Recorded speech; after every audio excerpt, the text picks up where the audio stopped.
মৰমৰ ছাত্ৰ-ছাত্ৰীসকল সকলোকে এডুকেশ্যনেল ভিডিঅ'টোলৈ স্বাগতম জনাইছোঁ। আজি তোমালোকৰ পাৰ্ট 10ৰ কৰি চাওঁ অহা 10.6ৰ কুৱেশ্যন আনচাৰসমূহ কৰিবলৈ চেষ্টা কৰিম। চোৱা, কুৱেশ্যন নম্বৰ 1ত কি লিখা আছে, -3 আৰু 1ৰ মাজৰ অখণ্ড সংখ্যাটো। তোমালোকে যদি এইটো সংখ্যা ৰেখাত চোৱা তেন্তে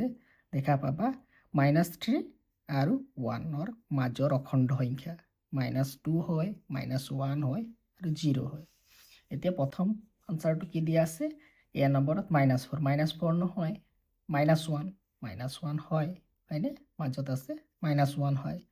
2 নহয়, 3 নহয়, গতিকে ইয়াৰ আনসাৰটো হ'ব -1। কুৱেশ্যন নম্বৰ 2 চোৱা, তলৰ কোনটো -6তকৈ ডাঙৰ এটা অখণ্ড সংখ্যা? -6তকৈ ডাঙৰ অখণ্ড সংখ্যা ইন্টিজাৰ। এতিয়া -6তকৈ ডাঙৰ, ইয়াত প্ৰথমটো দিছে -7। -7 সৰু হ'ব, -6ৰ বাওঁফালে থাকিব -7, সেইবাবে ই সৰু হ'ব। ঠিক তেনেদৰে -9 দিয়া আছে, -9টো -6ৰ বাওঁফালে থাকিব, সৰু হ'ব। ইফালে -10 দিয়া আছে, এইটো বাওঁফালে থাকিব, সৰু হ'ব। 0টো কি হ'ব, -6ৰ, চোৱা ইয়াত -6ৰ কোনফালে আছে, সোঁফালে আছে। সোঁফালে থাকিলে ডাঙৰ আৰু বাওঁফালে থাকিলে মানে সংখ্যাটো যিটো সংখ্যাৰ বাওঁফালে থাকিব তেতিয়া সৰু হ'ব আৰু সোঁফালে থাকিলে ডাঙৰ হ'ব। ইয়াৰ আনসাৰটো 0। নম্বৰ 3, তলৰ অখণ্ড সংখ্যাসমূহ ঊৰ্ধ্বক্ৰমত সজোৱা, এচেণ্ডিং অৰ্ডাৰত, অৰ্থাৎ সৰুৰ পৰা ডাঙৰলৈ সজাব লাগিব। তো ইয়াত আটাইতকৈ সৰু কোনটো আছে, একেবাৰে বাওঁফালে কোনটো সংখ্যা থাকিব, -7। -7 সংখ্যাৰ ভিতৰত কোনটো সংখ্যা ডাঙৰ আছে, 7, আৰু 7ৰ চিনটো কি আছে, -7, গতিকে আটাইতকৈ সৰু সংখ্যাটো হ'ব -7। তাৰ পাছত চোৱা, মাইনাছৰ কেইটা চাই ল'বা, মাইনাছৰ কেইটা গোটেইকেইটা বাওঁফালে থাকিব, এইটো আটাইতকৈ সৰু। তো প্ৰথম লিখিবা -7, তাৰ পাছত লিখিবা 3, -3, তাৰপিছত -2, -2ৰ পাছত লিখিবা -1, তাৰপিছত 0ৰ পাছত চোৱা প্লাছ থকা কেইটা আছে, 3 আছে আৰু 6, 5, 3, 6, 5, 3, 5, 6, এয়া। আৰু সৰুৰ পৰা ডাঙৰলৈ প্ৰথম -7, -3, -2, -1, 0, 3, 5, 6, 3, 6, 7, 8, 1, 2, 3, 4, 5, 6, 7, 8।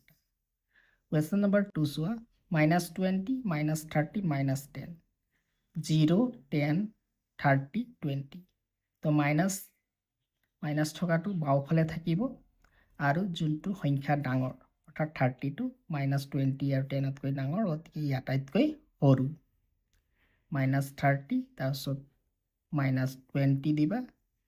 তাৰপিছত -10, এতিয়া মাইনাছৰ 3টা আছিলে লিখিলা, তাৰপিছত 0, 10 লিখিবা, 20, 30। এইটো হৈছে সৰুৰ পৰা ডাঙৰলৈ এচেণ্ডিং অৰ্ডাৰত, ঊৰ্ধ্বক্ৰমত সজোৱা হয়। কুৱেশ্যন নম্বৰ 4, তলত দিয়া সংখ্যা দুটাৰ মাজৰ সকলোবোৰ অখণ্ড সংখ্যা লিখা।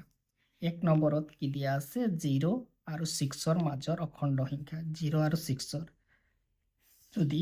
সংখ্যা ৰেখা এটা আমি আঁকি লওঁ, এইটো হৈ গ'ল 0 আৰু 1, 2, 3, 4, 5, 6 সমান সমান দূৰত্বত এটা দাগ দিয়া হ'ল, 1, 2, 3, 4, 5, 6। এতিয়া 0 আৰু 6ৰ মাজৰ অখণ্ড সংখ্যা কেইটা লিখা, কি হ'ব, 1, 2, 3, 4, 5, এইকেইটা হ'ব।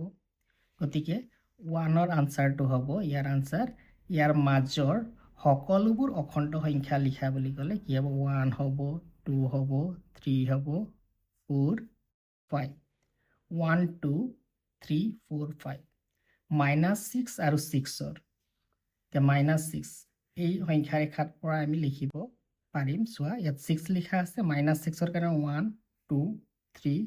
4, 5, 6। তো -1, -2, -3, -4, -5, -6। তো -6 আৰু 6ৰ মাজত এই কেইটা অখণ্ড সংখ্যা লিখিব লাগিব। তো কি আছে চোৱা, -5 আছে, আটাইতকৈ সৰু -5, -4, -3, -2 -1 0 1 2 লিখিবা 3 4 5 তো -5ৰ পৰা 5 লৈকে লিখিব লাগিব এইকেইটা হৈছে -6 আৰু 6ৰ মাজৰ অখণ্ড সংখ্যা কুৱেশ্যন নম্বৰ 5 -7 আৰু 2ৰ মাজৰ অখণ্ড সংখ্যাসমূহ ঊৰ্ধ্বক্ৰমত লিখা এইবিলাকৰ ভিতৰত আটাইতকৈ ডাঙৰ সংখ্যাটো আৰু আটাইতকৈ সৰু সংখ্যাটো লিখা 7 -7 সংখ্যা ৰেখা এডালত 0 1 2 3 -1 -2 -3 -4 -5 -6 -7 to -7 -6 -5 -4 -3 -2 -1 0 তাৰপিছত 1 2 1 2 এতিয়া -7 আৰু 2ৰ মাজৰ অখণ্ড সংখ্যাসমূহ ঊৰ্ধ্বক্ৰমত লিখা সেইবিলাকৰ ভিতৰত আটাইতকৈ ডাঙৰ আৰু আটাইতকৈ সৰু সংখ্যাটো বিচাৰিব লাগিব 5ৰ সমাধান হ'ব 5ৰ সমাধান ঊৰ্ধ্বক্ৰমত লিখিব লাগিব ঊৰ্ধ্বক্ৰমত কাৰ -7 আৰু 2ৰ মাজৰ অখণ্ড সংখ্যাসমূহ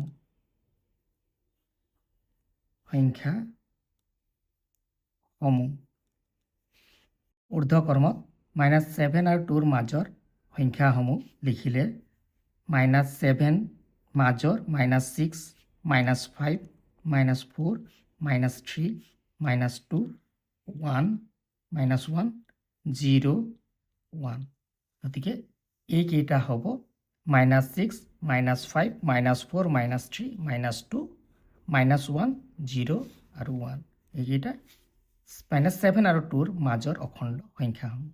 ইয়াৰ ভিতৰত আটাইতকৈ ডাঙৰ সংখ্যাটো হ'ব আটাইতকৈ ডাঙৰ সংখ্যাটো কিমান হ'ব কোনটো হ'ব আটাইতকৈ ডাঙৰ সংখ্যাটো হ'ব 1 আটাইতকৈ ডাঙৰ সংখ্যাটো 1 আৰু আটাইতকৈ সৰু সংখ্যাটো হ'ব -6 এয়া হৈছে 5 নম্বৰৰ সমাধান এতিয়া চোৱা 6 নম্বৰটো -12তকৈ ডাঙৰ 5টা ঋণাত্মক অখণ্ড সংখ্যা লিখা -12তকৈ ডাঙৰ 5টা ঋণাত্মক সংখ্যা 6 নম্বৰৰ সমাধান -12তকৈ ডাঙৰ 5টা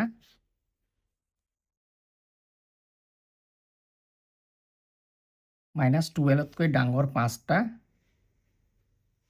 ঋণাত্মক সংখ্যা ডাঙৰ -12তকৈ ডাঙৰ -11 -10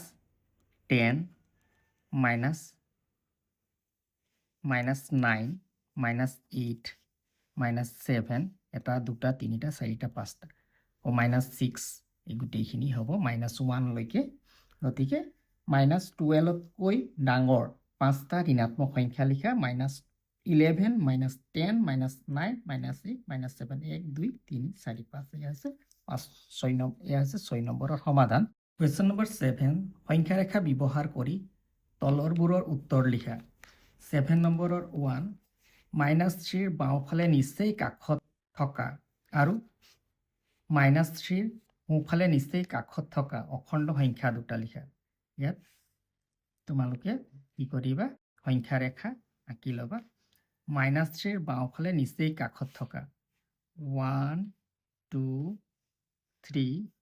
4 5 -1 -2 -3 -4 -5 -3ৰ নিচেই কাষত থকা এতিয়া তোমালোকে আনসাৰটো লিখিবা -3ৰ বাওঁফালে নিচেই কাষত থকা অখণ্ড সংখ্যা দুটা নিচেই কাষত থকা অখণ্ড সংখ্যা দুটা নিচেই কাষত থকা বাওঁফালে -3 বাওঁফালে নিচেই কাষত থকা অখণ্ড সংখ্যা দুটা কোনটো হ'ব -4 -5 তো -4 -5 -3 নিচেই কাষত থকা বাওঁফালে নিচেই কাষত থকা অখণ্ড সংখ্যা দুটা -4 -5 ও -3 সোঁফালে নিচেই কাষত থকা অখণ্ড সংখ্যা দুটা সোঁফালে থকা -2 -1 তো ইয়াৰ আনসাৰটো -2 লিখিবা -1 এইটো হৈছে 7 নম্বৰৰ সমাধান 7 নম্বৰৰ 2টো চোৱা -2ৰ সোঁফালে 5 একক দূৰত্বত থকা অখণ্ড সংখ্যাটো লিখা -2 গৈছে গতিকে ইয়াত 1 2 -2 হ'ল -1 -2ৰ সোঁফালে কি কৈছে -2ৰ সোঁফালে 5 একক দূৰত্বত সোঁফালে গতিকে 1 2 3 4 5 -2ৰ সোঁফালে 1 2 3 4 5 5 একক 5 একক হলে কত পাব 3 পাব -2ৰ কি কৈছে সোঁফালে 5 একক দূৰত্বত থকা অখণ্ড সংখ্যাটো লিখা গতিকে -2ৰ সোঁফালে 5 একক দূৰত্বত থকা অখণ্ড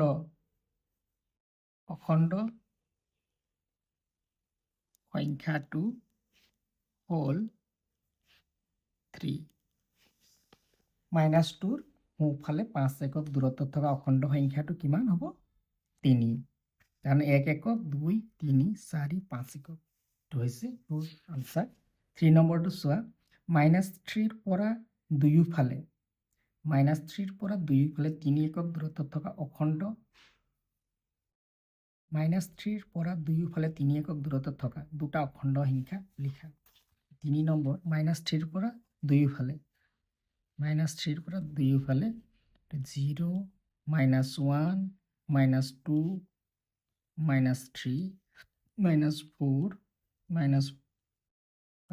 -6 -3ৰ পৰা কি কৈছে প্ৰশ্নটোত 3 একক দূৰত্বত দুয়োফালে 3 একক দূৰত্বত তো -3ৰ পৰা দুয়োফালে 3 একক 1 2 3 ইফালে 3 একক দূৰত্বত -6 আছে ইফালে 1 2 3 গতিকে ইয়াৰ আনসাৰটো হ'ব -3ৰ পৰা দুয়োফালে 3 একক দূৰত্বত দুয়োফালে 3 একক দূৰত্বত থকা অখণ্ড সংখ্যা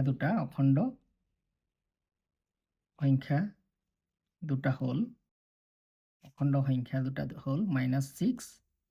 আৰু 0 এইটো হৈছে 7ৰ 2ৰ সমাধান তাৰপিছত চোৱা 8 নম্বৰটো তলৰ বাকচত সৰু চিন ডাঙৰ চিন সমান চিন স্মলাৰ দেন গ্ৰেটাৰ দেন আৰু ইকুৱেল চিন ভৰাব লাগে তো প্ৰথমটো চোৱা কি লিখা আছে 3 -3 তো 3টো -3তকৈ ডাঙৰ নে সৰু ডাঙৰ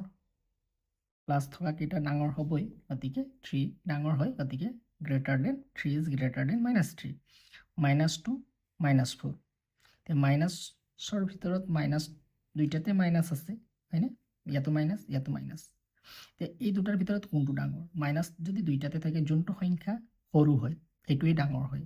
কাৰণ এই -2টো -4ৰ কোনফালে থাকিব সোঁফালে থাকিব গতিকে -2টো ডাঙৰ হয় তাৰপিছত -109 আৰু 1 দিয়া আছে গতিকে মাইনাছৰটোতো সৰু হয় গতিকে ইয়াত স্মলাৰ দেন কাৰণ এই 109টো 1ৰ কোনফালে থাকিব সংখ্যা ৰেখাত বাওঁফালে থাকিব গতিকে সৰু হ'ব স্মলাৰ দেন 1 তাৰপিছত -3 5 -3 টো 5ৰ বাওঁফালে থাকিব নে সোঁফালে থাকিব বাওঁফালে থাকিলে সৰু হ'ব -3 ইজ স্মলাৰ দেন 5 ও -5 সমান হ'ব ইজ ইকুৱেল টু -5 -8 -4 এতিয়া -8টো